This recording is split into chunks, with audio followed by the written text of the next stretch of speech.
اعتکاف ایک بہت بڑی نیکی ہے، اتنی بڑی نیکی ہے کہ اللہ کے نبی صلی اللہ علیہ وسلم نے فرمایا کہ اگر کوئی بندہ ایک دن کا اعتکاف کرتا ہے تو اس کے اور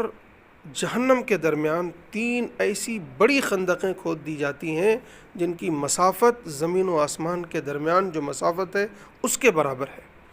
لیکن اس سے بھی بڑا اجر اور ثواب کا کام یہ ہے کہ ایک بندہ مومن کسی کی ہیلپ کر دے، کسی کی مدد کر دے۔ حضرت عبداللہ ابن عباس ایک مرتبہ اعتکاف میں تھے، ایک شخص آیا، اس کی مدد کے لیے باہر نکلے، اس نے کہا آپ اعتکاف میں ہیں؟ آپ نے فرمایا کوئی بات نہیں، میں نے رسول اللہ صلی اللہ علیہ وسلم کو یہ کہتے ہوئے سنا ہے کہ اگر کوئی ایک بندہ کسی بندے کی مدد کرتا ہے تو اس مدد کرنے میں اسے 10 سال اعتکاف کا ثواب ملتا ہے۔